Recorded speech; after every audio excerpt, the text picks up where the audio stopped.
The East India Company began as a business proposition and ended as one of the most powerful political machines in world history.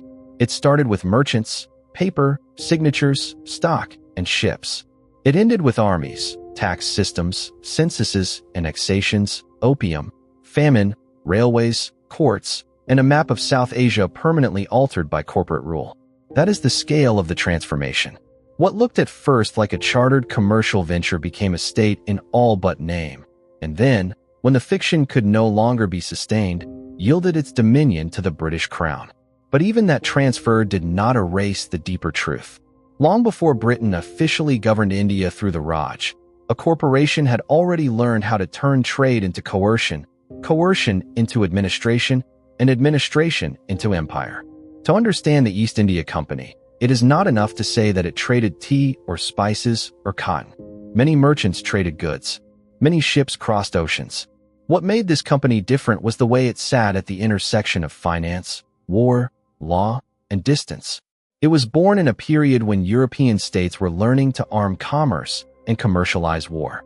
It belonged to the age of monopolies and mercantilism, when crowns granted exclusive privileges in return for political loyalty, tax revenue, and strategic advantage. In that world, a company was not merely a collection of investors hoping for profit. It could be a geopolitical instrument. It could build forts, sign treaties, coin money, field soldiers, and negotiate with rulers on terms that blurred the line between commerce and sovereignty. The East India Company did not invent that blurred line, but it exploited it with extraordinary persistence. The company also mattered because it emerged at exactly the moment when Europe's relationship with Asia was changing. For centuries, powerful states and trading systems in the Indian Ocean, the Persian Gulf, Southeast Asia, and China had connected goods, merchants, and ideas across enormous distances. Europeans arrived not in an empty commercial field but in a crowded, sophisticated, and already globalized arena. Indian textiles were coveted from Africa to Europe. Spice routes had shaped fortunes for generations. Mughal India was one of the richest political worlds on earth. The East India Company did not enter Asia as a master, but as an ambitious outsider. That outsider status is crucial. It had to bargain, flatter, bribe, borrow, learn, and adapt before it could coerce. Its later imperial confidence can make people forget how vulnerable it looked at the start. In the English imagination, the East India Company often appears as something inevitable, as though empire was its natural destination. In reality, it began in uncertainty. Its voyages were dangerous. Competition was intense. Distance was punishing. Communication took months. Ships were lost, fortunes made and destroyed, and investors lived with the knowledge that news from Asia might already be stale by the time it reached London. Yet uncertainty was precisely what made the company so interesting to its founders. It offered the chance to combine risk on a continental scale with a new kind of financial organization. It was a machine for turning speculation into coordinated action. When the company received its charter from Elizabeth I at the end of 1600, it was entering a world dominated by stronger maritime rivals, especially the Dutch and Portuguese. It did not yet know it would one day dominate Bengal. It knew only that Asia contained wealth, and that wealth might be reached if enough capital, political backing, and maritime discipline could be assembled. The charter itself mattered more than its legal wording might suggest. A monopoly granted by the English crown did not simply protect the company from domestic rivals. It gave the enterprise legitimacy. It announced that the state regarded this body of merchants as an instrument worth privileging. Monopoly in the early modern world was not the opposite of politics. It was politics. It created winners by law, narrowed competition by decree, and tied private investment to public power. The East India Company would spend much of its life defending that privileged status against critics who argued that monopoly corrupted trade, encouraged inefficiency, and concentrated power too dangerously. Those critics were often right. But for the company, monopoly was not just a financial advantage. It was the premise on which everything else rested. Exclusive access created concentrated wealth, and concentrated wealth made military and administrative expansion possible. In its earliest years, the company was still learning what Asia required of foreigners. English merchants had to negotiate in waters shaped by Portuguese influence, Dutch aggression, and the complex expectations of Asian rulers whose own commercial cultures were older and often more sophisticated than anything the newcomers could command. Violence was never absent from this world, but neither was diplomacy. Letters, gifts, interpreters, local brokers, and carefully staged displays of respect mattered. The company's servants could not simply demand access. They needed permissions, port rights, commercial alliances, and safe conduct. They learned quickly that profit in Asia depended on intermediaries as much as on cannons. The company's records, when read closely, often reveal less the swagger of empire than the nervous calculation of merchants trying to secure favorable terms in places they did not control. The Mughal Empire was one of the decisive contexts within which the company first took root. In the 17th century, the Mughals ruled an immense and wealthy empire whose political culture, courtly etiquette, and fiscal sophistication dwarfed anything the English company could claim. For the company, gaining access to Mughal ports and inland markets was not a matter of planting a flag. It required patience, presence, petitions, and the ability to fit commercial ambition into existing imperial structures. English envoys such as Sir Thomas Roe sought imperial favor not because they expected equals treatment, but because they understood that trade privileges in India depended on Mughal toleration. This point is worth dwelling on, because it reverses the later imperial story. The company did not first conquer India and then trade. It first traded by asking permission from rulers far stronger than itself. Those permissions allowed the company to establish factories, which were not factories in the modern manufacturing sense, but fortified trading settlements, warehouses, offices, and residential compounds. Surat, Madras, Bombay, and Calcutta would each become major nodes in its growing network. The word factory reminds us of the company's original self-understanding. It dealt in factors, agents, correspondents, and cargoes. Yet these settlements were never merely commercial. They were experiments in semi-sovereign life. Inside their walls, the company sought to regulate discipline, account for goods, adjudicate disputes, and maintain a small island of English authority in foreign territory. This administrative impulse would later expand dramatically, but it was there from the beginning. The desire not just to trade in a place, but to shape a governed enclave within it. Bombay offers a useful example of how political accident and imperial ambition intersected. The island passed into English hands as part of Catherine of Braganza's dowry when she married Charles II, and was then transferred to the company. This transfer shows how blurred the line already was between monarchy and corporate power. The company was not creating territory solely by conquest or contract in India. It was also receiving political assets from the English state and turning them into infrastructure for trade. Bombay would later grow into one of the most important port cities in the world, but at this stage it was still a strategic foothold whose value depended on what the company could build around it. The rivalry with the Dutch East India Company sharpened everything. The Dutch were often more powerful, more experienced, and more ruthless. In the spice trade they dominated. English merchants learned painful lessons from that competition, including the limits of direct confrontation. The Amboina Incident of 1623, in which English traders were executed by Dutch authorities in the East Indies, entered English memory as a cautionary tale and a grievance. It taught the company that maritime empire was not an orderly commercial race, but a violent contest among corporations backed by states and willing to use overwhelming force. Over time, the English would shift more of their focus toward Indian textiles and the wider subcontinental trade rather than attempting to break Dutch supremacy in spices. In this, as in much else, the company's eventual success depended not on following one straight strategic line, but on adapting to failure. Textiles were central. Indian cottons, calicos, and muslins became among the most desirable commodities in the world. They moved into Europe, Africa, and the Americas and transformed consumption patterns on a global scale. The East India Company was not simply importing luxury. It was participating in a vast reorientation of taste, manufacture, and exchange. Indian cloth was attractive because it combined beauty, durability, and relative affordability. It entered wardrobes, household interiors, and re-export networks. It also destabilized domestic producers in England, who complained bitterly about imported fabrics that threatened local industry. Here again, the company's story links distant worlds. What it purchased in Indian weaving centers could provoke legislation and political backlash in London. Global trade did not flatten differences. It redistributed conflict across long distances. The company's internal culture deserves attention because Empire did not emerge from abstract policy alone.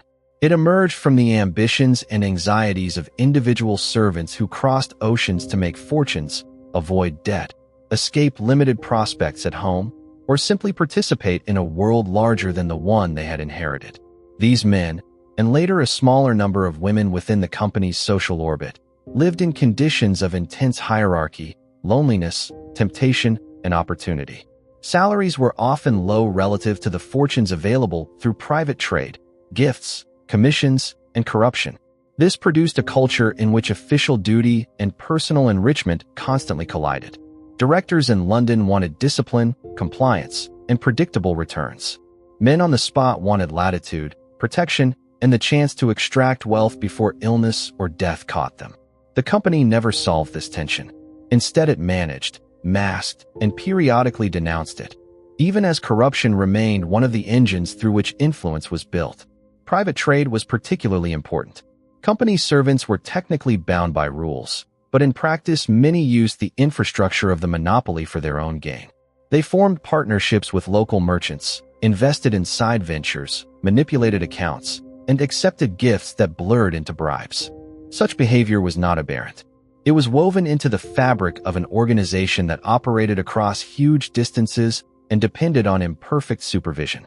London could issue instructions. Asia could reinterpret them. Delay itself became a political resource. By the time news of misconduct reached England, the actors involved might be dead, retired, rich, or essential to ongoing negotiations. This lag allowed a peculiar kind of corporate sovereignty to flourish, one in which discipline was always threatened by the sheer scale of opportunity.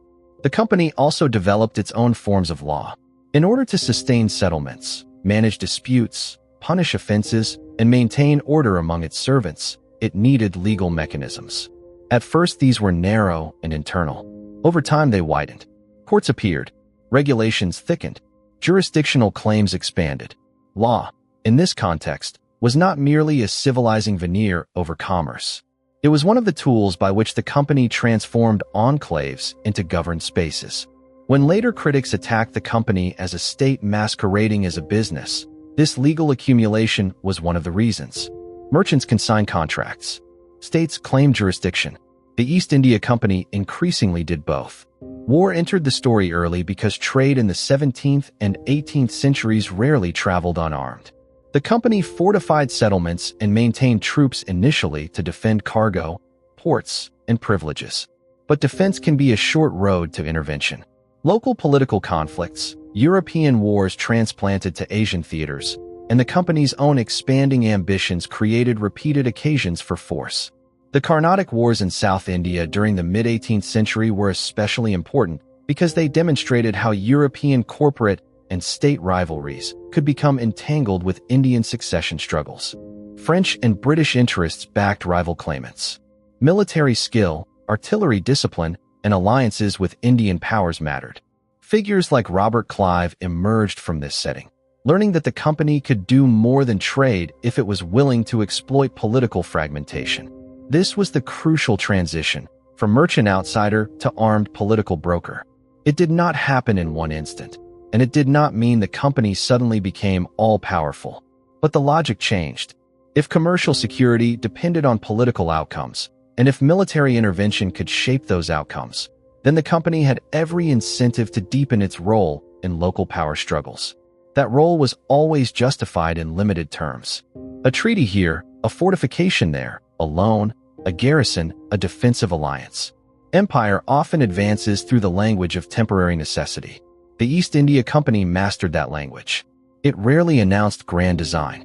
It preferred to describe each new assumption of authority as the price of protecting trade, paying debts, or preserving order. The turning point most often associated with this transformation is the Battle of Plassey in 1757. To call it a battle can itself be misleading, because its outcome depended less on dramatic field tactics than on conspiracy, bribery, and political manipulation. Siraj ud Daulah, the young Nawab of Bengal, had antagonized company interests and faced internal enemies. Clive and company agents exploited those divisions, making secret arrangements with key figures such as Mir Jafar. When forces met at Plassey, the Nawab's camp was already compromised. The company emerged victorious, but the deeper victory lay in what followed. Bengal was one of the richest regions in the world. Access to its revenues, trade, and political machinery transformed the company's horizons. Plassey is thus not merely a military episode. It is the moment when corporate intrigue unlocked provincial sovereignty. What happened after Plassey reveals the company's genius for indirect control. Rather than simply replacing Indian rule with obvious English rule overnight, it worked through puppet arrangements, manipulated Nawabs, and extracted wealth through influence over existing institutions. This method was efficient because it allowed the company to enjoy power while muting responsibility. Local rulers still appeared to govern. The company, however, guided appointments, demanded payments, and used military pressure to secure compliance. This was empire through leverage before it became empire through open annexation. It was also one of the most profitable arrangements ever devised, at least for those positioned to receive the revenue.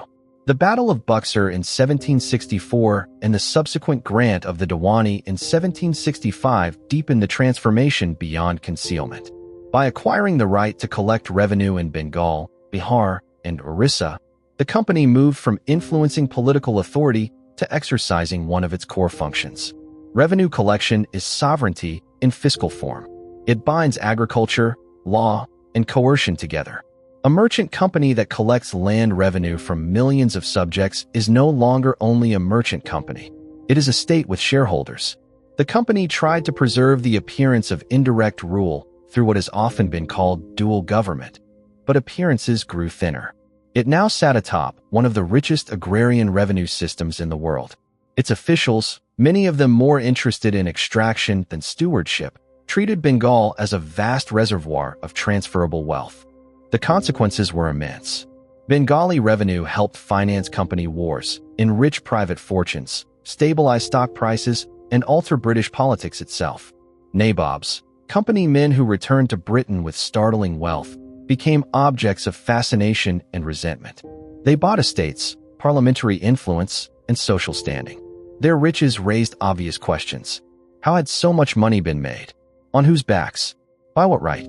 The East India Company's empire did not remain an Asian matter. It entered British society as scandal, luxury, patronage, and political corruption. India was now shaping Britain as much as Britain was reshaping India. Bengal also became the site of one of the clearest early indictments of company rule. The famine of 1770 devastated the province, killing an enormous number of people. Famine in pre-modern agrarian societies cannot be explained by one cause alone. Climate, harvest failures, price movements, transport limits, and local politics all matter. But company policy aggravated catastrophe rather than mitigating it. Revenue demands remained severe. Speculation and mismanagement worsened scarcity. A state worthy of the name might have mobilized relief with urgency and discipline. A corporation committed above all to revenue proved far less capable of imagining obligations beyond extraction. The famine exposed the moral cost of corporate sovereignty. It revealed that a company could govern millions without ever fully accepting what government owed the governed. Back in Britain, outrage grew. Parliament could not ignore indefinitely the spectacle of a corporation exercising quasi-sovereign powers abroad while producing scandal, military risk, and moral embarrassment at home. The Regulating Act of 1773 represented one early attempt to discipline the company. It created the office of Governor-General in Bengal and sought greater centralization and oversight. Warren Hastings, the first Governor-General under this arrangement, embodies the ambiguities of company rule in one career. Intelligent, capable, deeply immersed in Indian politics, and determined to preserve British power, Hastings also became the target of one of the most famous impeachment proceedings in British history. Edmund Burke's prosecution of Hastings was not simply a personal attack. It was a moral reckoning with empire and corporate tyranny. Burke did not reject British power in India altogether, but he insisted that power without accountability corroded both ruler and ruled. The spectacle of Hastings's trial helped educate Britain about what the company had become. This was one of the great paradoxes of the East India Company. It enriched Britain and alarmed Britain at the same time. It served national interests and threatened to outgrow national control. It was private in form and public in consequence. The British state could not simply abandon it, because too much wealth, prestige, and strategic position now depended on it. Yet it could not leave it entirely alone, because its abuses were becoming politically intolerable. The result was a long process through which the company remained in existence while losing some autonomy to the state. Parliament intervened repeatedly, not to dismantle the company's power but to redirect and supervise it. The company's military apparatus expanded in tandem with this political supervision. What had once been defensive garrisons grew into major armies composed largely of Indian sepoys officered by Britons. These forces were disciplined, drilled, and increasingly effective, particularly when combined with artillery and logistical systems that local rivals could not always match. But their effectiveness depended on more than European techniques. The company recruited locally, relied on Indian military labor, and adapted to subcontinental conditions. Its victories were therefore not simply the triumph of Europe over Asia. They were the product of alliances, recruitment networks, fiscal extraction, and local divisions exploited with relentless opportunism. Mysore under Hyder Ali and Tipu Sultan, the Maratha Confederacy, and the Kingdom of Awadh each became central arenas in which the company's growing military fiscal state tested itself. In the Anglo-Mysore Wars, Tipu Sultan's combination of reform, military modernization, and anti-British diplomacy made him one of the company's most formidable enemies. His defeat in 1799 did not just remove a ruler. It sent a signal about the narrowing space available to Indian powers determined to resist British expansion. The Anglo-Maratha Wars likewise revealed the company's growing capacity to use diplomacy, subsidiary alliances, and military force to dismantle complex political systems piece by piece. Every victory generated new obligations and new risks, but it also generated more land, revenue, and strategic depth. Subsidiary alliances were one of the cleverest instruments of company domination. Under this system, Indian rulers were induced or coerced into accepting British troops within their territories and paying for their upkeep. In return, they received protection, often from enemies the British had themselves helped define or exacerbate. The practical effect was devastating for autonomy. States that entered such alliances lost freedom in foreign policy, suffered fiscal burdens, and became dependent on military forces they did not control. It was domination marketed as security. Again, the language of temporary arrangement masked the long-term erosion of sovereignty. Awadh's story is especially telling. Long a major regional power, it became progressively entangled in company influence through loans, alliances, and intervention. By the mid-19th century, British officials increasingly portrayed it as misgoverned and therefore fit for annexation. This logic, first dependence, then denunciation, then takeover, would become familiar. The company did not simply conquer functioning states from the outside. It often helped create the conditions in which annexation could later be justified as reform. Under Governor-General Lord Wellesley and later administrators, the company's imperial confidence grew. So did its appetite. This was the age in which the gap between corporate language and imperial substance became almost absurd. A trading company now dictated terms across large stretches of the subcontinent, determined succession, managed treaties, and could call on armies larger than those of many European states. Yet it still spoke in the inherited vocabulary of charter, commerce, and obligation to shareholders. This dissonance should not be treated as hypocrisy alone. It was also functional. As long as the company remained formally corporate, the British state could enjoy strategic benefits while maintaining a certain legal distance from direct imperial responsibility. That distance was never complete. The British public, Parliament, and Crown were deeply implicated. The company's rule was not a rogue phenomenon operating beyond the nation. It was knitted into British finance, party politics, consumer culture, and military prestige. Tea is one of the most obvious examples. By the 18th century, company tea imports had become central to British life. Tea drinking, now so closely associated with Britain itself, was inseparable from Asian trade and imperial monopoly. The Tea Act of 1773, designed partly to rescue the company's finances, helped provoke the Boston Tea Party and thus entered the history of the American Revolution. Here again, the company's reach becomes astonishing. A corporate crisis tied Bengal, London, and Boston together in one web of taxation, monopoly, and protest. If tea reveals the company's place in imperial consumption, opium reveals its role in imperial coercion on a still broader scale. The company did not merely govern Indian land and taxes. It organized major systems of agricultural production and drug trafficking that linked India to China through violence disguised as commerce. In Bengal and elsewhere, opium cultivation was tightly managed for profit. The drug was then sold into China, despite Chinese attempts to suppress the trade because of its devastating social consequences and its drain on silver. British merchants beyond the formal company monopoly played important roles in this trade, but company power and Indian revenue structures made it possible on the scale it reached. Opium is therefore one of the clearest examples of how corporate empire worked. Production under coercive oversight in one conquered region, illicit or semi-illicit distribution into another, military pressure when resistance interfered with profit. This story matters because it reveals that the East India Company did not merely open markets. It often deformed them. The language of free trade, so prominent in 19th-century British self-justification, was in practice deployed selectively.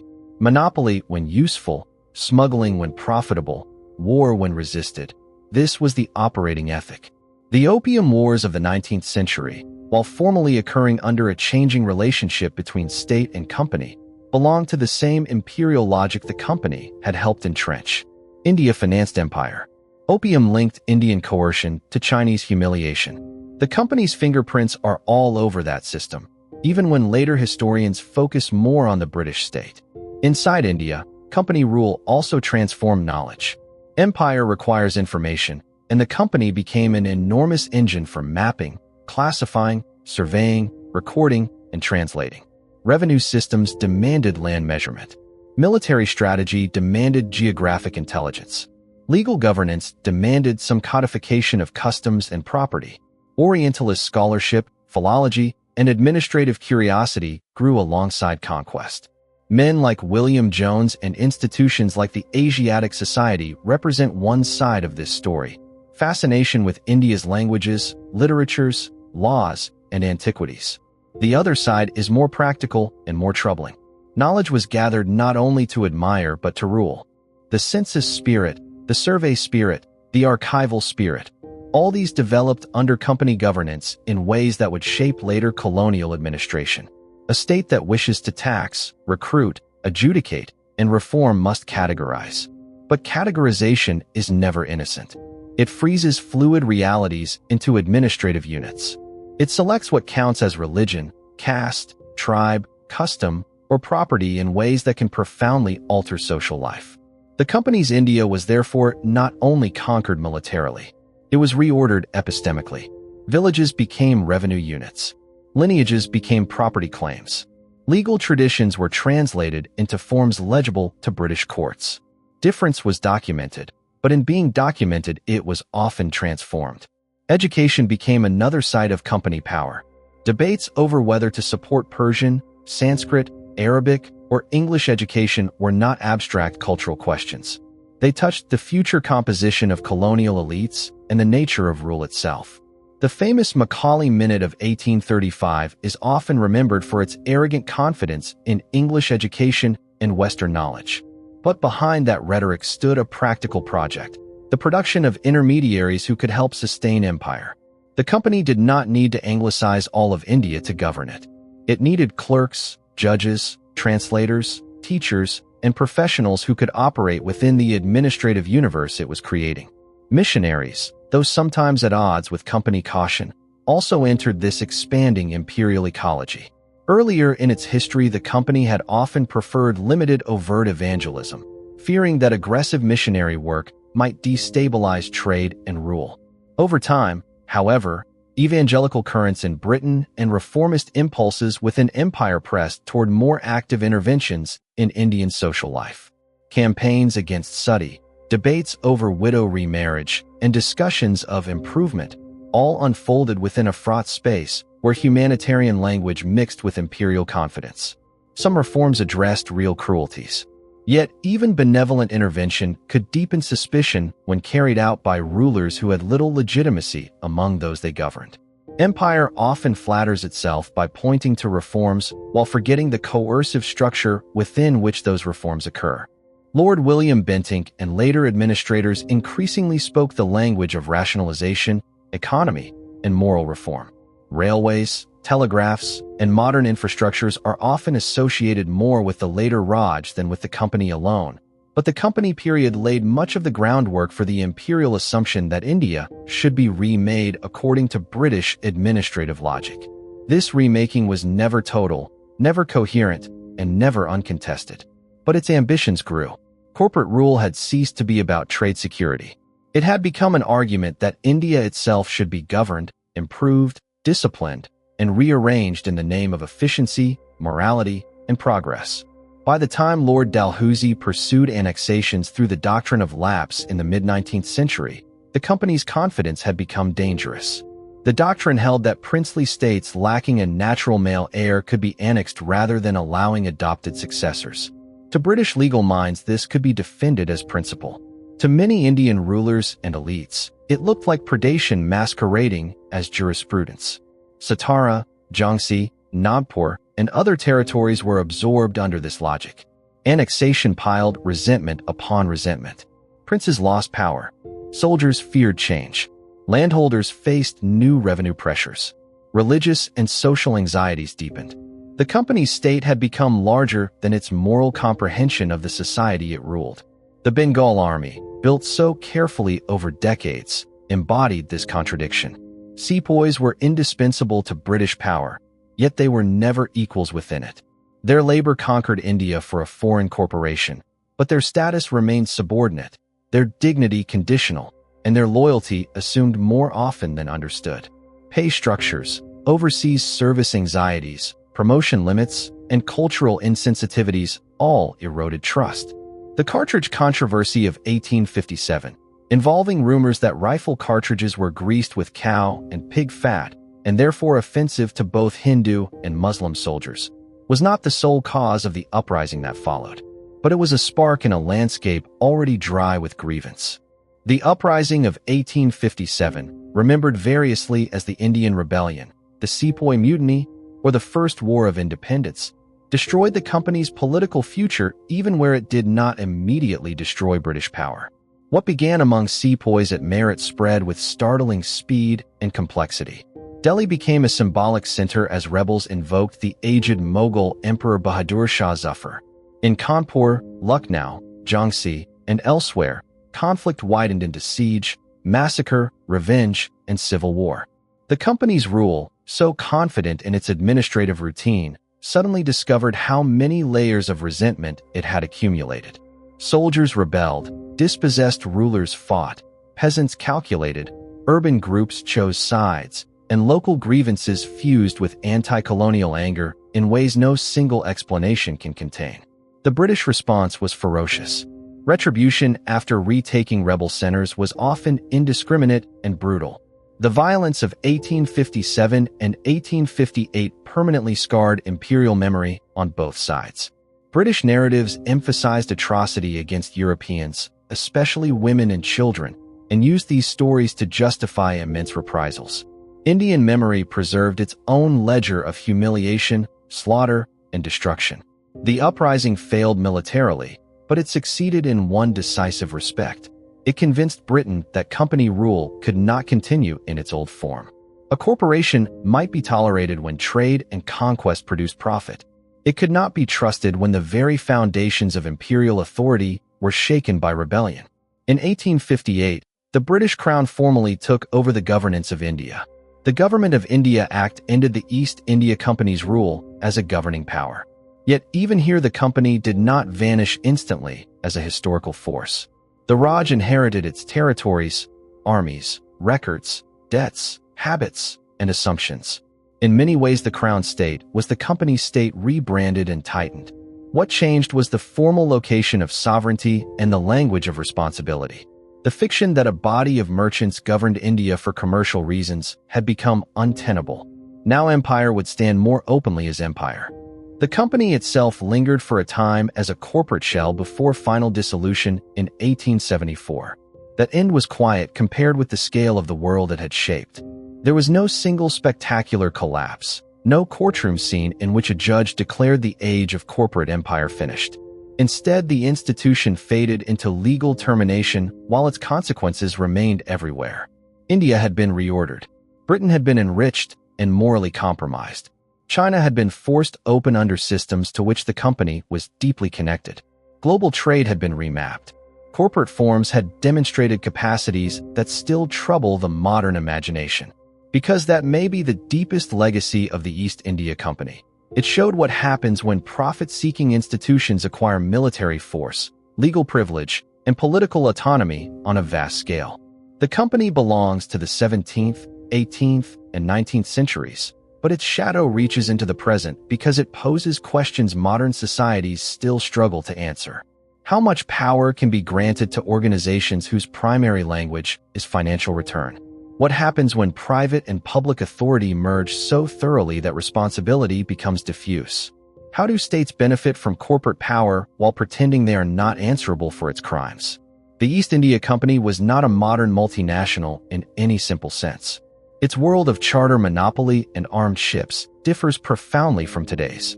Yet the basic anxiety it inspires remains familiar. A corporation became too powerful to remain private, too useful to be abandoned, and too destructive to remain uncriticized.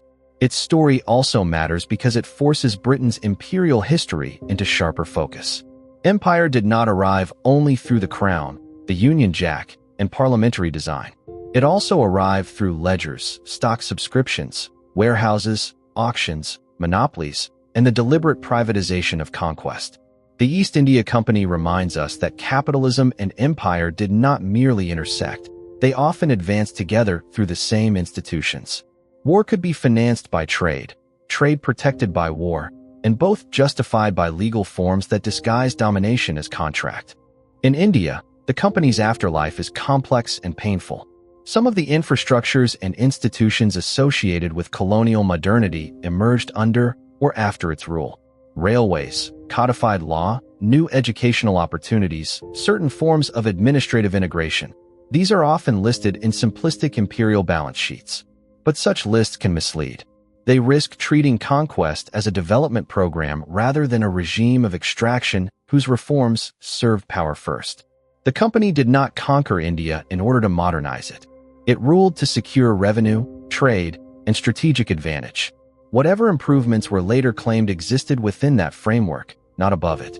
The human cost of company rule cannot be reduced to one famine, one battle, or one rebellion. It lived in tax burdens, broken dynasties, coerced cultivation, judicial distortions, military labor, commercial dependency, cultural arrogance, and the everyday asymmetry of a society ruled by outsiders whose legitimacy rested on force and profit. It lived in the way Indian weavers, peasants, sepoys, clerks, princes, merchants, widows, boatmen, bankers, and laborers all found their worlds altered by decisions made in Calcutta boardrooms, London committee rooms, and battlefield tents. Empire is always local in its consequences, even when global in its structure. The company also changed Britain's political imagination. It fed consumption, enriched elites, and expanded imperial horizons, but it also generated some of the sharpest critiques of power in British history. Burke's speeches on India remain powerful not only because of their rhetoric, but because they recognize that domination abroad corrupts moral life at home. A state that excuses plunder in Bengal in the name of commerce will find its constitutional conscience weakened in Westminster. That insight has never lost force. The East India Company did not simply reveal Indian vulnerability. It revealed British willingness to convert distant suffering into metropolitan advantage. Even the language of opening China or developing India deserves suspicion when attached to the company's story. To say empire opened a place is often to describe violent intrusion from the viewpoint of those who benefited. China was not closed in any absolute sense before British gunboats and opium.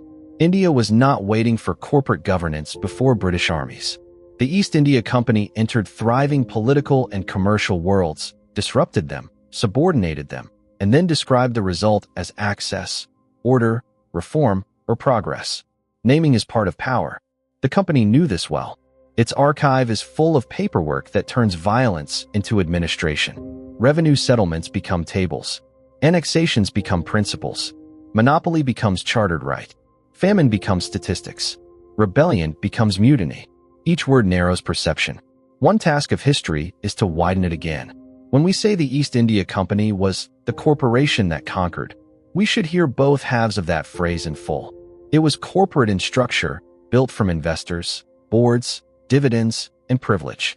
And it conquered in the plain sense of the word, through war, coercion, unequal treaties, and fiscal domination. Neither half makes sense without the other. There is a final irony in the company's career. It was born in weakness and opportunism, grew through adaptation, corruption, and calculated violence, and died because it had become too politically consequential to remain a merchant fiction. In that sense, its life cycle mirrors a broader pattern in imperial history. Informal power accumulates until the line between influence and sovereignty disappears. Then some new constitutional form arrives to absorb the reality already created on the ground. The East India Company ruled first, and Britain admitted more openly what had happened only after the fact. This is why the company remains one of the most important institutions in modern history. It was not a side note to empire. It was one of empire's great laboratories. In its boardrooms and forts, in its armies and account books, in its treaties and monopolies, we can watch the making of a world in which corporate power learned to command territory, shape states, and redirect global flows of wealth. Its legacy survives not because its charter still exists, but because the questions it posed never went away. How far can profit go when backed by law? What kind of violence hides inside commercial language? And how much of the modern world was built not by nations alone, but by companies ambitious enough to become nations in everything but name? The East India Company answered those questions in the harshest way possible. It answered them with armies in Bengal, with treaties signed under pressure, with opium crossing into China, with sepoys drilling under foreign command, with fortunes remade in London drawing rooms, with famines deepened by extraction, with annexed kingdoms, with administrative maps, with rebellions crushed and remembered, with a corporation that reached so far beyond trade that it changed the political shape of Asia and the moral vocabulary of empire itself. That is why its story still feels so modern. Not because the world is the same, but because the temptation to hide power behind commercial necessity remains familiar. The East India Company turned commerce into conquest and then called the result order. The cost of believing that language was paid by millions. The company's marine world deserves closer attention because conquest at that scale began with navigation. Its power depended on monsoon knowledge, ship design, convoy discipline, insurance, warehousing, port intelligence, and the slow perfection of routines that made faraway trade less miraculous and more regular. A voyage from England to Asia was not a clean line on a map. It was a long exposure to storms, disease, mutiny, spoiled provisions, navigational error, hostile fleets, and months of uncertainty during which profit could die by 1,000 mundane accidents. The East India Company, therefore, became a school in disciplined distance. It standardized paperwork, cargo handling, and correspondence. It collected information on winds, coastlines, anchorage, and disease. It learned where to repair hulls, where to resupply water, how to time departures to the ocean's rhythms rather than to the calendar at home. Maritime empire is often imagined through battle scenes, but its deeper history lies in habit. The company reduced the strangeness of the Indian Ocean through repetition. That repetition made extraordinary accumulation possible. Its ships were floating hierarchies. Officers, sailors, soldiers, writers, surgeons, chaplains, and passengers inhabited tightly regulated spaces where discipline mattered because the sea punished disorder without drama. A man could be flogged for insubordination one week and buried at sea the next from fever or scurvy. Women were not absent from this world, but the company's maritime culture was overwhelmingly male, and that masculinity shaped the tone of power. Boasting, gambling, drinking, dueling, and envy traveled with ledgers and Bibles. So did fear. There was no way to cross such distances without developing a new tolerance for waiting. Instructions from London might arrive years after a decision had been made in Madras. A scandal in Calcutta might only become a boardroom crisis after the actors involved had already shifted alliances or died. Time lag was not a technical inconvenience. It was a structural feature of company rule. It allowed local initiative, local abuse, and local improvisation to outrun metropolitan supervision. Distance, in that sense, did not simply weaken empire. It enabled a particular kind of empire. Investors in London experienced that distance differently. For them, the company appeared in reports, dividends, rumors, parliamentary debates, and the price of stock. Joint stock organization made it possible for individuals who would never see India to profit from events there. It also made empire legible in financial form. A military victory could raise confidence and share value.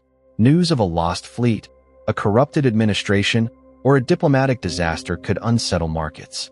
In this, the company prefigured later worlds in which distant suffering would be translated into metropolitan speculation. It made conquest investable. People who had no direct hand in Bengal's administration could still gain from its revenues. This diffusion of benefit mattered politically. It created constituencies for imperial expansion not only among soldiers and directors, but among shareholders, creditors, and industries tied to company traffic. Empire acquired social depth at home because it distributed advantage widely enough to build defenders. The politics of patronage amplified that depth. Directors could influence appointments. Appointments could produce fortunes. Families maneuvered to place sons, nephews, and clients into company service. Parliamentary influence and company interest intertwined so densely that contemporaries struggled to draw a stable line between public office and private gain. Critics were not fantasizing when they warned that the company threatened the constitutional integrity of Britain. A body with immense wealth, military power abroad, and patronage at home could distort representation itself. It could help make ministries and unmake them. It could distribute hope in the form of careers while also distributing corruption in the form of expectations. The company's world was therefore not only overseas. It was embedded in British domestic politics as a source of opportunity, scandal, and fear. When Robert Clive returned to Britain after his Indian triumphs, he personified these contradictions. He was celebrated as a conqueror and denounced as a plunderer. He was admired for audacity and suspected of self-enrichment on a scale indecent even by 18th century standards. His career demonstrated how conquest abroad could reorder class and status at home. Men of relatively modest origins could return from India with wealth vast enough to purchase parliamentary seats, country houses, and social deference. This destabilized older elites, who did not always object to empire so much as to the new men empire created. The company was making not only territory, but social transformation within Britain itself. The company's servants in India also formed new social worlds there. They married or cohabited with Indian women, employed large domestic staffs, participated in hybrid urban cultures, and built enclaves that were never as culturally sealed as later imperial nostalgia liked to imagine. In the 18th century, before Victorian racial boundaries hardened so aggressively, there was more ambiguity in company society than later British memory admitted. Language acquisition, mixed households, Indian fashions, Persianate court culture, and local political alliances all shaped the lives of company men. This does not make the regime less exploitative. It makes it more historically realistic. Empire is rarely a neat clash of pure identities. It is usually a mess of proximity, appropriation, dependence, hierarchy, and unequal intimacy. Calcutta emerged as one of the key sites where this messy proximity hardened into colonial power.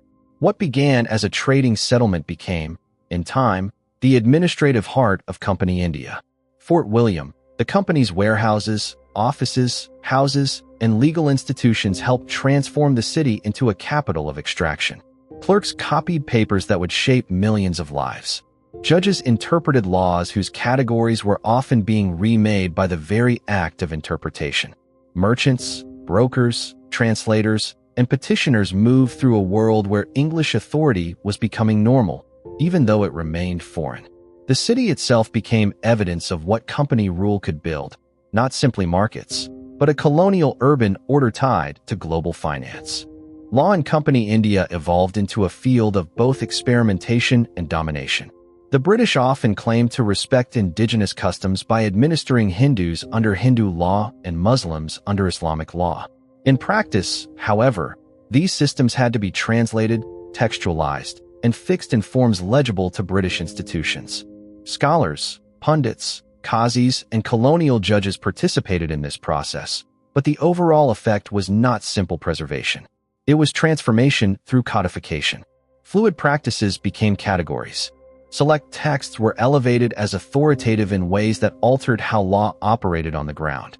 The company thus claimed to govern through local tradition while simultaneously remaking tradition under colonial conditions. This pattern would persist throughout empire, a rhetoric of respect masking a deeper act of reordering. Revenue reform was perhaps even more consequential than legal reform. The permanent settlement of Bengal in 1793, associated with Lord Cornwallis, sought to stabilize revenue collection by fixing land revenue demands and recognizing zamindars as quasi-proprietary landlords. In theory, this would encourage investment, agricultural improvement, and predictable governance. In practice, it restructured agrarian relations in ways that often benefited intermediaries over cultivators and locked the state into expectations detached from real conditions. Other regions later saw different revenue systems, such as Rayatwari and Mahalwari, each with their own assumptions about village organization, property, and taxation. What mattered was not only which system was chosen, but that the company believed it could redesign agrarian society through fiscal logic. Revenue became not just a source of income, but a way of imposing a colonial understanding of land and society. This fiscal imagination was inseparable from violence. Taxation in a colonial setting is never merely administrative when refusal can be backed by seizure, imprisonment, or military intimidation. The company's revenue state did not sit above coercion. It was sustained by it. Peasants and landholders did not encounter the company first as a philosophical proposition. They encountered it as a demand. And when demand hardened into exaction, resentment followed. That resentment did not always become rebellion. More often it became sullen compliance, debt, litigation, evasion, or local unrest. But empire accumulates danger through these smaller frictions long before they assemble into something dramatic. The company's appetite for information also altered time. Historical chronologies, genealogies of rulers, land records, administrative surveys, and ethnographic classifications all helped create a sense that India could be rendered governable if only enough data were collected and ordered. This ambition had real effects. It generated archives of enormous value to historians today. It also helped produce the illusion that a subcontinent of bewildering scale and diversity could be reduced to categories neat enough for rule. Colonial knowledge was thus both impressive and arrogant. It often knew much and understood less than it believed. Company officials were not monolithic in their views. Some admired aspects of Indian society and urged caution. Others were contemptuous and interventionist. Orientalists and Anglicists fought over educational priorities. Evangelicals, utilitarians, soldier administrators, and revenue specialists all imagined different futures for India. Yet despite these differences, a deeper unity emerged. The assumption that British judgment should prevail. Whether framed as respect, improvement, discipline, or reform, the company's governing mentality placed sovereignty in British hands and relegated Indians to subjects of management. That mentality could be paternal, brutal, curious, bureaucratic, or missionary. Its tone varied. Its hierarchy did not. The military orders and chain of command within company armies were another world unto themselves. Sepoy service offered wages, food, prestige, and a structured identity within regions where military labor had long been socially significant. The company did not invent such labor markets. It entered them. But it changed their scale and discipline. Drill, uniformity, and artillery combined with Indian manpower to create armies that were both colonial and hybrid. Officers depended on the loyalty of men whose language, religion, and social worlds they only partly understood. Intermediaries were vital. So were rituals of respect and notions of honor. When those balances held, the company's military machine seemed formidable. When they cracked, as in 1857, the consequences were catastrophic. Religious sensitivity, or lack of it, played a major role in those cracks. The company had long proclaimed a cautious distance from missionary intrusion when stability demanded it, but by the mid-19th century, many Indians perceived a broader colonial disregard for their customs and anxieties. The cartridge issue in 1857 mattered because it touched bodily practice, caste discipline, and religious taboo all at once. A soldier biting a cartridge greased with substances offensive to his faith was not simply committing a technical military act. He was crossing into pollution. Rumor gave this issue force because rumor lives where trust has already eroded. The company had governed too long without legitimacy to expect calm acceptance when such fears spread. When rebellion came, it also revived older political languages the company had hoped were obsolete.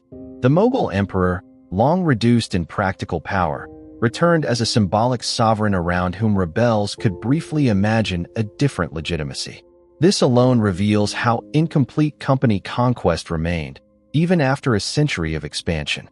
Beneath the administrative grid and military discipline, alternative moral worlds endured. The British had not replaced the past. They had layered themselves over it, and in crisis those earlier layers could still ignite. The siege of Delhi, the massacres at Kanpur, the defense and relief of Lucknow, the campaigns in central India associated with figures like Rani Lakshmibai, Tantia Tope, and others. These events entered imperial and anti-imperial memory differently, but all of them made one fact clear. The company was no longer a plausible governing fiction. A rebellion of that scale demanded a sovereign answer, and the answer would now come from the British state. Corporate empire had reached its political limit. After 1858, the language of crown rule placed more emphasis on religious non-interference, princely alliances, and imperial responsibility. Queen Victoria's proclamation promised respect for Indian religions and customs and disavowed aggressive annexation. These promises were meant partly to reassure after the traumas of rebellion, yet they also represented a tacit verdict on the company era. Too much arrogance, too much improvisation, too much greed had made the older regime untenable. If empire was to continue, and Britain clearly intended that it would, it had to appear more accountable, more dignified, more state-like. The company's demise was therefore not the end of exploitation, but the end of one style of it. Still, the company's mental worlds did not disappear. Many of its personnel passed into the structures of the Raj. Its administrative habits, military networks, and assumptions about rule endured. Even the idea that India could be surveyed, measured, classified, and reorganized from above remained foundational. The Raj was in many ways the Crown's admission that the company had prepared the ground too well to be disowned. It took the machinery and changed the letterhead. The company's commercial legacy was equally lasting. British industrialization and global trade patterns had been shaped by access to Indian markets, Indian revenues, and Indian raw materials. The deindustrialization debate around India, how far British policy actively undermined indigenous manufacturing versus how far global market forces and technological change drove transformation, remains contested in detail, but the broad picture is clear enough. The company did not leave Indian economic structures untouched. It redirected production, privileged some sectors, weakened others, and tied the subcontinent more tightly to imperial needs than to autonomous development. The effects of that reorientation would outlive the company by generations. Tea, cotton, indigo, saltpetre, silk, and opium were not just commodities. They were instruments through which landscapes and labor were reorganized. Indigo cultivation in Bengal, for instance, became notorious for coercive methods that trapped cultivators in exploitative contracts. The Indigo Revolt of 1859–60, just after company rule ended formally, still belonged to the economic world the company had helped create. It demonstrated again that colonial agriculture could become unbearable long before rulers acknowledged its violence. The company also transformed diplomacy across the Indian Ocean and beyond. Arab merchants, Armenian financiers, Indian bankers, Chinese traders, Southeast Asian polities, Persian intermediaries, and European rivals all had to adjust to its growing presence. The company was never acting in a vacuum. It inserted itself into older circuits and tried to bend them. Sometimes it succeeded by force, sometimes by credit, sometimes by legal privilege, sometimes by simply outlasting competitors. The result was not just British Empire in India, but a remade maritime Asia in which British-controlled trade increasingly set the terms. Bankers and financiers inside India were essential to this process. Great houses such as the Jugat Seths in Bengal reveal that Indian capital was not passive before European intrusion. Company expansion often depended on local money, local credit, and local collaboration. This too complicates simplistic narratives. Empire is rarely a binary contest between foreigners and natives.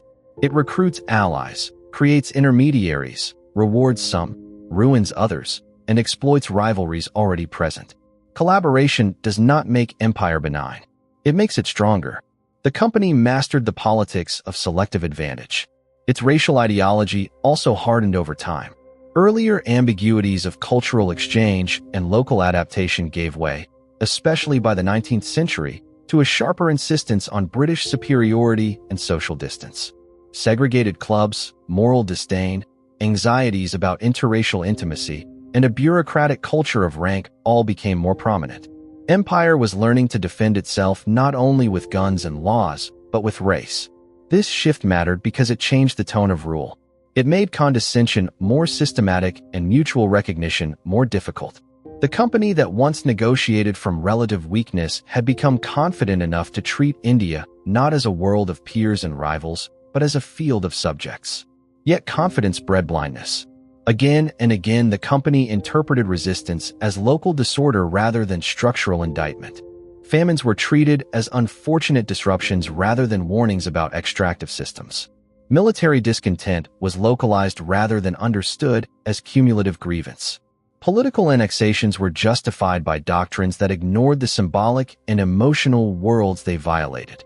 This blindness is one reason 1857 hit so hard. The company had mistaken routine domination for durable consent. Its final years are therefore full of irony.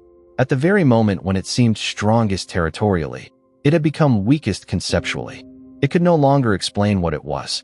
A merchant body governing millions? A British arm of state strategy? A reforming empire? A monopoly under parliamentary oversight? A military power acting in the name of shareholders? The answer was all of these, and that was precisely the problem. Institutions can survive internal contradiction for a long time, but not forever. The company had become too vast for its own constitutional disguise. When historians call it the corporation that conquered, the phrase captures conquest, but it should also capture administration, extraction, and imitation. The company did not merely seize land and move on. It learned to mimic statehood, to tax, judge, police, map, codify, negotiate, and punish. It built archives and armies, ports and patronage networks. It generated scandal and philosophy, fortunes and famines. It altered Britain's diet, politics, and financial life while transforming India's agrarian systems, trade patterns, and political map. Few institutions in world history have done so much while pretending to be something so narrow. Its memory survives in museums, parliamentary speeches, academic arguments, school books, post-colonial critique, family histories, and the built environment of cities that once formed its empire. But memory also survives in less obvious ways. Whenever modern states debate the power of chartered bodies, whenever corporations speak in the language of neutral efficiency while relying on public force or legal privilege, whenever trade is described as if it floated free of coercion, the shadow of the East India Company is nearby. It remains the great warning against innocence in commerce. This is not because every business is an empire in waiting. It is because the company demonstrates how quickly commercial logic can expand when backed by violence, monopoly, and state shelter. Left to market exchange alone, a company buys and sells. Given armies, legal exceptionalism, and the right to govern, it can become something much darker. The East India Company proved that beyond dispute. And so its history should not be reduced to curiosity, nor to the picturesque image of tea chests and merchant captains, nor to the narrow biographies of a few famous conquerors.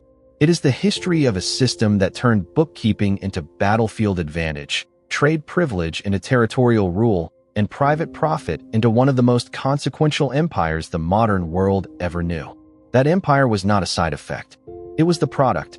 In the end, the East India Company did not simply trade with Asia.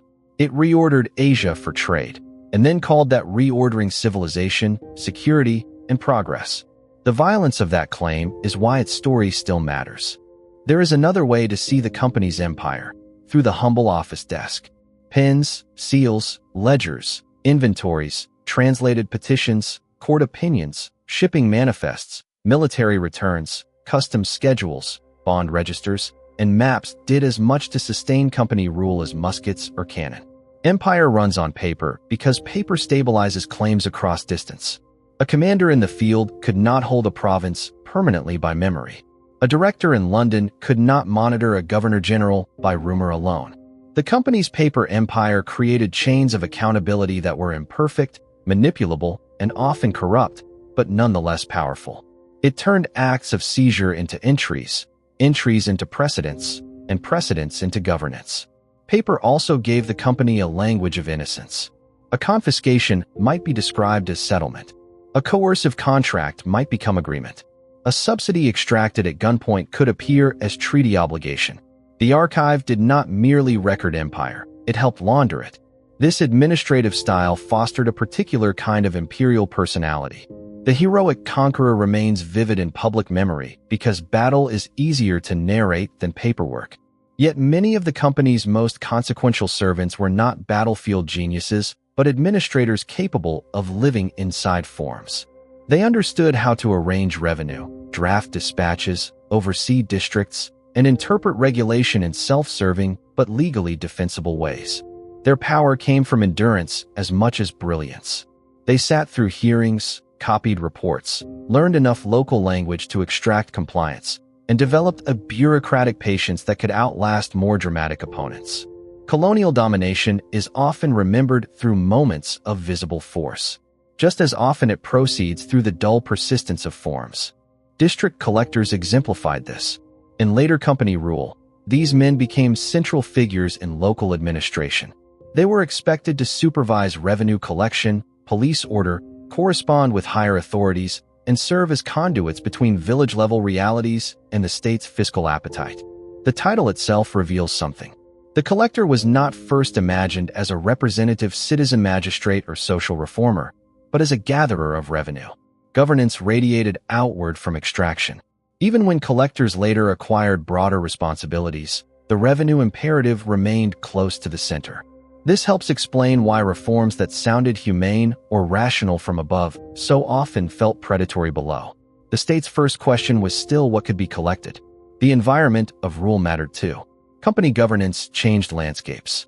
Forests were cleared, canal and irrigation systems managed or neglected according to revenue logic, urban spaces reordered, ports expanded, roads and later rail routes prioritized for military and commercial utility. Environmental change under empire is not always dramatic enough to enter immediate moral reckoning, but it leaves long shadows. When a regime asks of land above all what yield it can guarantee, landscapes become fiscal instruments. Cropping patterns shift. Water management priorities alter. Famines can deepen not only because rain fails, but because the social resilience that once buffered scarcity has been eroded by demands that treat subsistence as secondary. Indian merchants, moneylenders, and brokers responded creatively to company rule. Some were ruined. Some prospered magnificently. The company never possessed enough knowledge to operate without intermediaries. Banias, Shrofas, Dabashes, Vakils, and many other commercial and legal specialists translated goods, currencies, customs, and expectations between worlds. In presidency towns, these intermediaries could become wealthy and influential, though always under the shadow of colonial power. The company relied on them and distrusted them simultaneously. Such figures demonstrate again that empire was not a simple one-directional imposition. It was a field of unequal collaboration in which local agency survived, but under rules increasingly written elsewhere. Take the role of Indian banking houses in wartime finance. Armies marched not only on food but on credit. Campaigns against Indian rulers, payments to troops, procurement of supplies, and the circulation of bullion required networks of trust that European newcomers could not create instantly from nothing. Indian financiers and merchant houses made credit available, discounted bills, managed remittances, and at times effectively subsidized the pace of conquest. This is one reason the company's rise could be so fast. It did not conquer using only imported capital. It conquered by harnessing local financial systems and then subordinating them to its purposes. The company's relationship to slavery and bonded labor also deserves mention because its history sits inside a larger imperial economy in which coerced labor was foundational. While the company did not build plantation slavery in India on the same scale as in the Caribbean, it operated inside a British imperial world whose wealth was inseparable from slave-produced commodities and oceanic systems of coercion. Company ports connected to wider circuits of labor exploitation. Asian forms of servitude, indenture, debt bondage, and military coercion overlapped with global imperial capitalism in ways that complicate easy regional separation. The company's empire did not stand apart from other imperial violences. It belonged to the same expanding system. Its military culture also reshaped notions of masculinity and honor in Britain. Young men of the gentry and middling classes could pursue careers in company service that promised distinction beyond what domestic life offered. India became a testing ground for ambition. A man might leave Britain obscure and return rich, titled, hardened by campaign, and convinced of imperial destiny. This produced a feedback loop in which empire replenished the social prestige of military and administrative careers, while those careers in turn made empire feel natural to the ruling class. The company was not merely extracting wealth from India. It was manufacturing imperial cells for Britain. At the same time, mortality remained high. Disease killed company servants relentlessly. Fevers, dysentery, heat, and long voyages ensured that many who crossed oceans never returned. Graveyards in old company settlements tell a second story beneath triumphal narratives, one of fragile bodies in hostile climates, women widowed young, children buried far from the places their parents still called home, and careers ended by sickness rather than battle.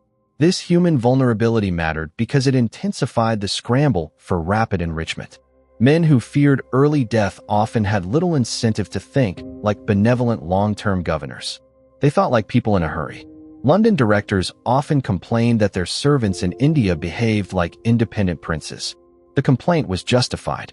Distance and opportunity encouraged forms of autonomous power that looked dangerous even from the standpoint of those who benefited from them. This is why the state's interventions from the 1770s onward matter so much. They were not driven only by abstract morality. They were also efforts to subordinate a wild corporate empire to more recognizable forms of imperial governance. Britain did not intervene because the company had become too weak. It intervened because the company had become too consequential to leave untethered.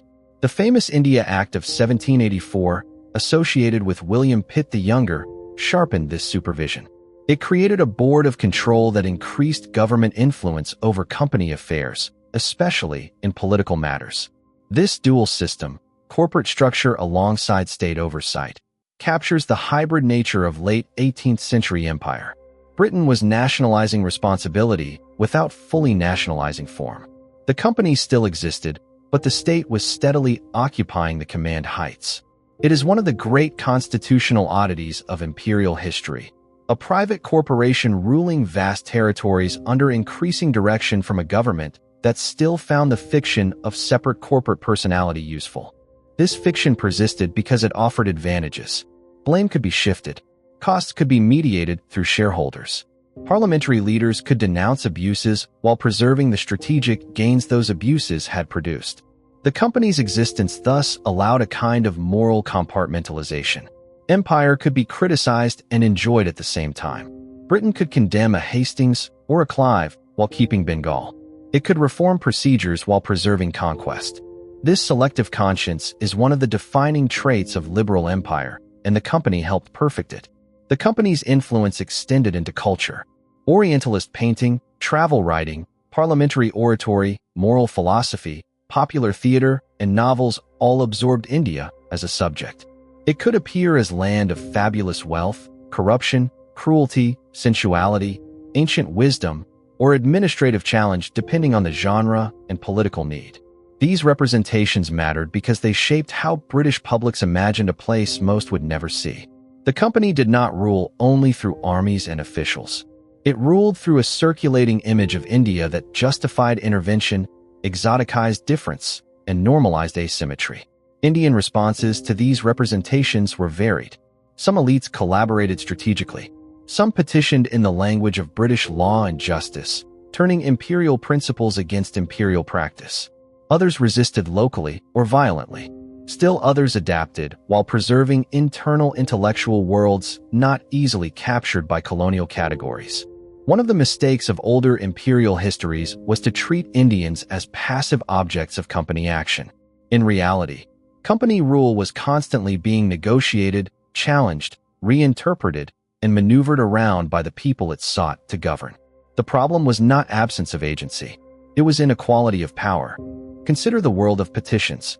Indian subjects, merchants, zamindars, widows, creditors, and rulers all petitioned company courts and officials. These documents reveal a fascinating contradiction. Colonial rule generated new injustices and yet simultaneously positioned itself as a legal order to which grievances might be addressed. Petitioners learned to exploit this. They translated suffering into the paperwork of empire, appealing to principles of fairness, contract, custom, and sovereign duty. Sometimes they won small victories. Often they did not. But the petition archive shows a society pushing back within the language of domination, using the company's own forms to expose its failures. The company's urban life in Madras, Bombay, and Calcutta also changed architecture and social hierarchy. Forts, warehouses, churches, parade grounds, civil lines, black towns, white towns, courts, and commercial districts emerged in patterns that spatialized power. Colonial segregation was not absolute at first, but it deepened. Space itself became an administrative statement. Who lived where? Who traded where? Who was policed where? Who had access to water, lighting, roads, and legal institutions? These questions turned cities into maps of empire. In such spaces, daily inequality became ordinary landscape. The presidency towns were not merely ports. They were laboratories of colonial society. In Calcutta especially, the company's servants moved between clubs, courts, offices, dinner parties, and patronage networks in rhythms that made rule feel sociable from above. Yet, just beyond those worlds lived the vast Indian populations whose labor, taxes, and subordination made this sociability possible. The apparent refinement of colonial life rested on invisible extraction. Empire often prefers to remember its verandas and libraries, not the agrarian distress and coerced trade that paid for them. The company's role in the making of modern racism is also significant. While earlier company culture could be surprisingly mixed and pragmatic, the maturing empire increasingly relied on doctrines of civilizational hierarchy. These doctrines helped explain why Britons should rule and why Indians should be ruled. They transformed practical asymmetry into moral order. Scientific racism in the 19th century would intensify these themes, but the company period prepared the ground by making inequality habitual and then seeking ideas to justify habit. Yet empire always carried instability within itself. Every annexation expanded borders that had to be defended. Every subsidiary alliance created dependency, but also resentment. Every military victory produced veterans, taxes, widows, and memories. Every reform risked offense. Every assertion of superiority had to contend with the plain fact that Britain remained a foreign power ruling through limited numbers of its own people. The company's brilliance lay in converting these vulnerabilities into system for remarkably long. Its tragedy, from the standpoint of those it ruled, is that the system lasted long enough to change the subcontinent irreversibly.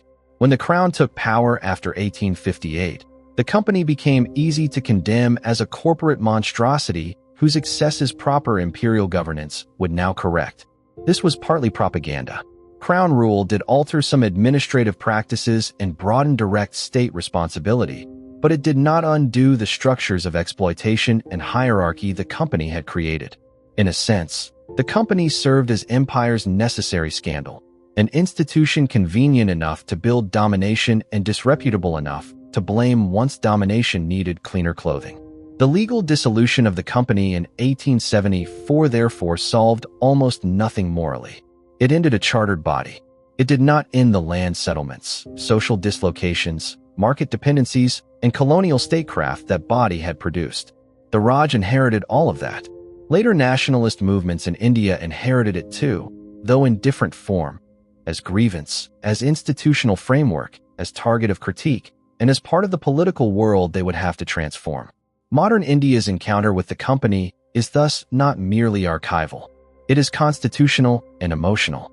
The company period shaped revenue regimes, judicial systems, educational structures, elite formation, communal categorization, and the memory of foreign domination. Anti-colonial thought in the 19th and 20th centuries did not arise against an abstract British presence.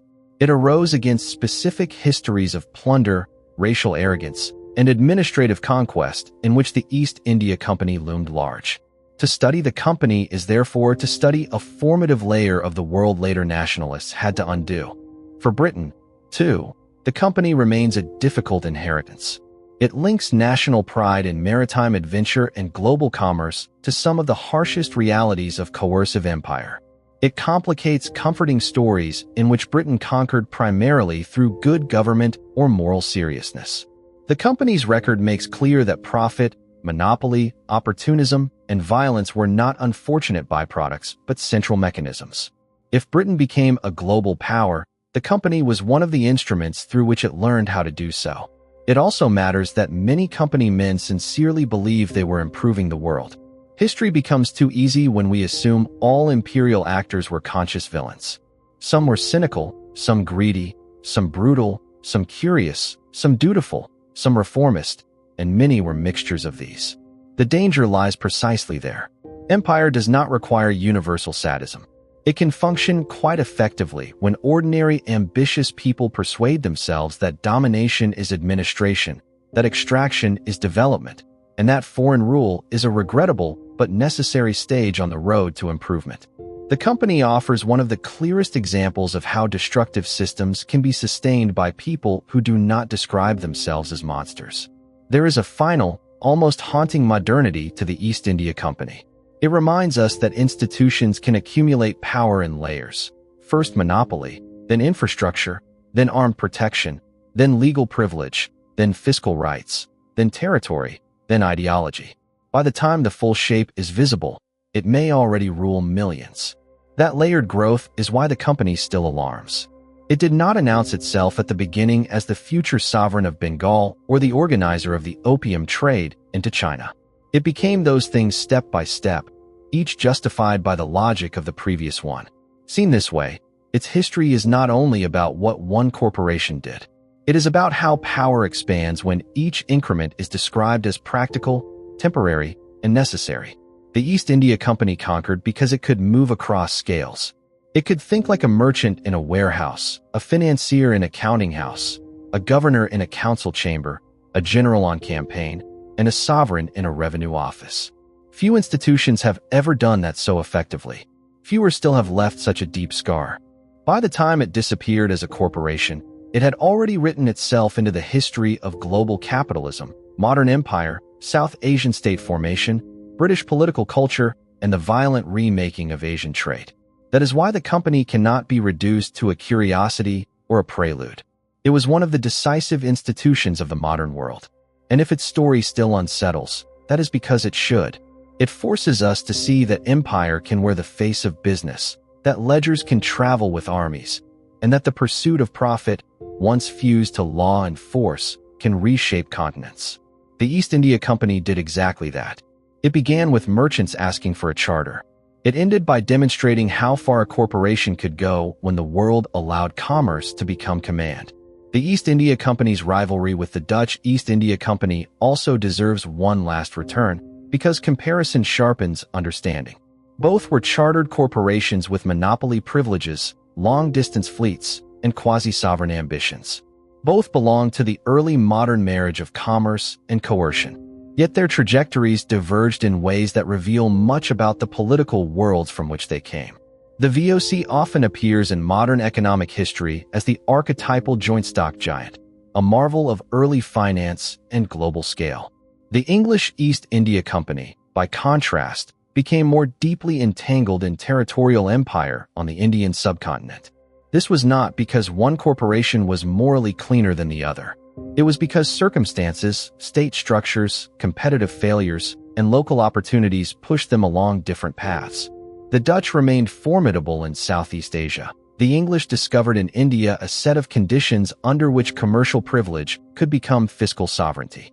Comparison reminds us that there was nothing inevitable about the exact shape of company conquest. It was contingent. But once the path opened, the institution followed it with relentless logic. That logic fed directly into British consumer culture.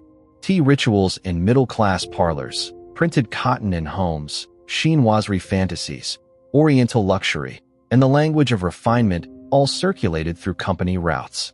Empire entered the home not only through headlines, but through habits. A cup of tea, an Indian shawl, a carved chest, a porcelain service, a printed calico dress. Such objects made distant domination tactile and ordinary. They allowed imperial power to feel like comfort. This is another reason the company mattered so much. It did not keep empire far away in forts and battlefields. It brought it into dining rooms, wardrobes, and rituals of sociability.